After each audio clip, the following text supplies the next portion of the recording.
Today, I bought the LEGO Star Wars Microfighter Razor Crest set. Hello everyone, it is I, Republic Studs. Welcome back to the channel, and today we are taking a look at the new LEGO Star Wars set 75231, the Microfighter Razor Crest. Coming with one minifigure, retailing for $9.99, coming with just short of 100 pieces at 98 pieces, and quite an interesting build. Now, Microfighters you can't be too critical of because they are chibi little builds, but I do think this one is exceptionally awful looking, namely for those new stud shooters. I don't think they work well with this. We're going to touch on that and more in this video, but first I'm going to ask you all to hit that subscribe button. We're going for 50,000 subscribers, and I need your help to get there. So with that said, we're going to get right on in to the Hyperlapse, and if you want to skip around and not watch the Hyperlapse, we'll have chapters. It's only like 10 seconds long. Also, before we do get into it, I do have an Amazon affiliate link to this product down below, $10. Help feed my crippling LEGO addiction, and yeah.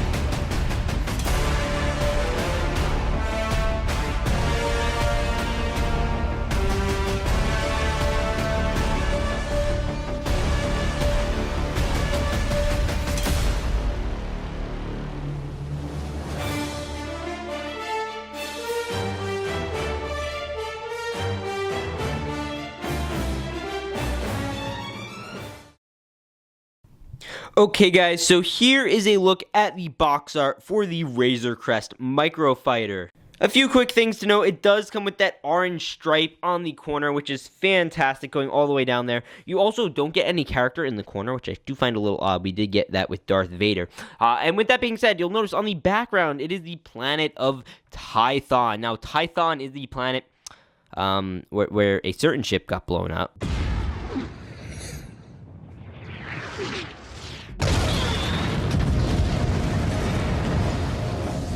You guys might remember that. You also get all your stats in the top corner, and of course the LEGO Star Wars logo. Flip that box art around, and you get another look on Tython, another look at the crest, and a look at the stud shooter feature.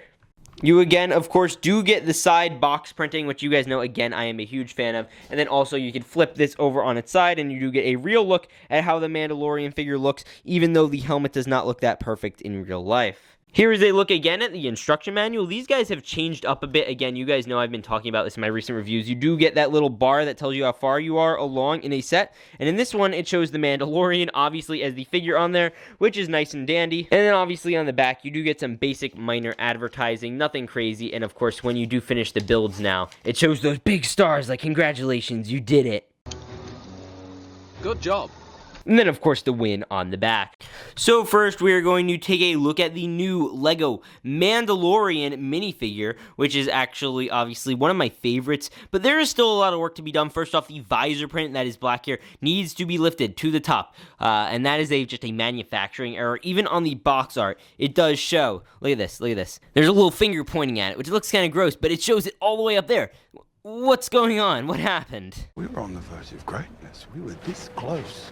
With that being said, he does look great. He still doesn't come with face printing, and then you can switch him around. He does come with all of the special printing on his arms, and arm printing in a Microfighter is somewhat revolutionary. Now, you also do get the wrong colored jetpack, which I don't know why they're still doing this. It should be a light gray. Either way, you do get the back printing. Of course, nothing new with that.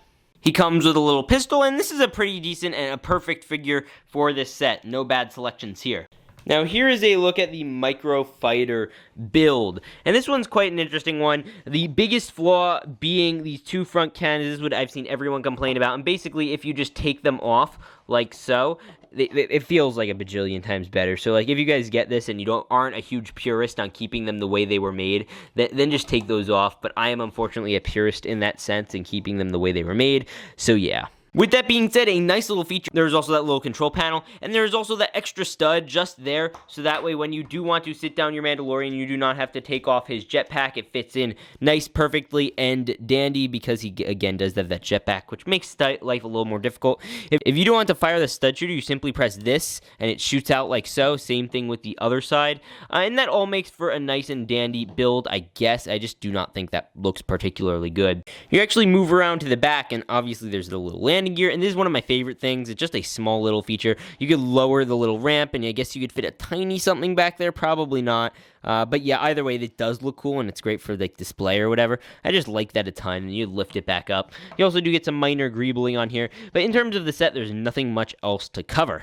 And with that said, let me give you my full thoughts. So, the Microfighter Razor Crest. Quite honestly, there are not too many thoughts I can really share about this piece. Again, it's a Microfighter, so you can't give it too much credit. The only thing that I will say I do not explicitly like are these new stud shooters. I don't know what the deal is with them. They're just huge, and it doesn't work, in my opinion. It doesn't work well, at least with this particular set. I think the other ones probably would have even worked better. But that's all I really could say about the build. I like that the back panel opens, but that's about it. With all of that being said, the only thing that I have a serious issue with is the way they print the Mandalorian's helmet on the box art. Because it shows the visor like in the right spot at the top of the helmet. But on the official set, they didn't do that. It looks like down on his, like, it just doesn't look good. And just to nitpick a few other small things, I feel like they finally could have put a face print on him.